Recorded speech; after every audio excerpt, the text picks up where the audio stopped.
বিশ্বকাপের এবারের আসরের প্রথম অঘটন কিন্তু ঘটে গেছে। সাবেক বিশ্ব চ্যাম্পিয়ন এবং এবারের আসরের শিরোপার অন্যতম দাবিদার স্পেনকে রুখে দিয়েছে কে? Cape Verde. নামটি নিশ্চয়ই অজানা লাগছে, তবে আমি বলবো কেপ ভার্দে নয়, স্পেনকে রুখে দিয়েছে দলটির গোলরক্ষক ভজিনিয়া। পুরো ম্যাচে তার সামনে কোনো জবাব ছিল না। স্পেনের আক্রমণের সামনে তিনি দাঁড়িয়েছিলেন চীনের প্রাচীর হয়ে। এই ভজিনিয়া 40 পেরোনো এই বয়সে এসে তিনি যেভাবে স্পেনকে রুখে দিলেন এককভাবে বলা যায়, এবং এবারের আসরের আন্ডারডগ দলগুলোর মধ্যে প্রথম রূপকথা লিখলেন কিন্তু এই ভজিনিয়া। 40 পেরোনো গোলরক্ষক, দর্শক বয়সটা মাথায় রাখতে হবে।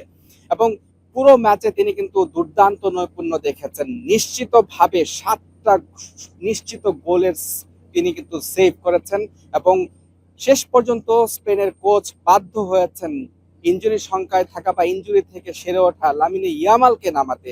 তিনিও কিছুই করতে পারলেন না, তাকেও রুখে দিয়েছেন এই কেপ ভার্দের এই গোলরক্ষক ভজিনিয়া। তার এই নৈপুণ্য নিশ্চিতভাবে এবারের আসরের প্রথম অঘটন বা রূপকথার গল্প বলা যায়। দর্শক, কেপ ভার্দের নামটাই আমরা কজন বা জানতাম। তাদের এই বিশ্বকাপে আসাটা যেমন রূপকথা ছিল, ঠিক এসে নিজেদের প্রথম ম্যাচে তারা স্পেনকে রুখে দিবে সেটাই বা কজন ভেবেছিল। কিন্তু সেটাই সম্ভব হয়েছে, এবং বিশ্বকাপের প্রথম রোমাঞ্চ কিন্তু তারা উপহার দিয়েছে, স্পেনকে রুখে দিয়েছে। এবং নিশ্চিতভাবে বললে সেটি দলটির গোলরক্ষক ভজিনিয়া।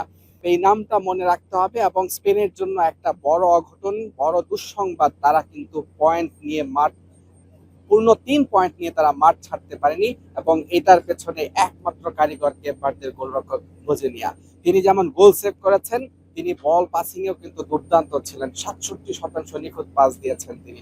42টি বল পাস দিয়েছেন, তার মধ্যে 29টি ছিল সঠিক। সব মিলিয়ে তিনি কিন্তু একটা রূপকথার গল্পই লিখলেন এই বিশ্বকাপে। দর্শক, আপনাদের নিশ্চয়ই মনে আছে, ছোটবেলায় আমরা একটা মুভি দেখেছিলাম, সেটি হচ্ছে শাওলিন সকার।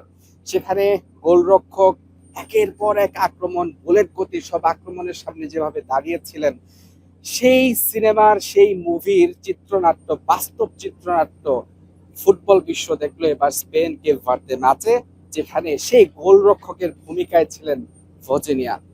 এমন অতি মানবীয় পারফরমেন্সের পর মাঠেই কেঁদেছেন ভজিনিয়া। লুকিয়ে রাখতে পারেননি তার আনন্দ অশ্রু, আর তার এই কান্না ছুঁয়ে গেছে কোটি কোটি ফুটবল ভক্তের মাঝে।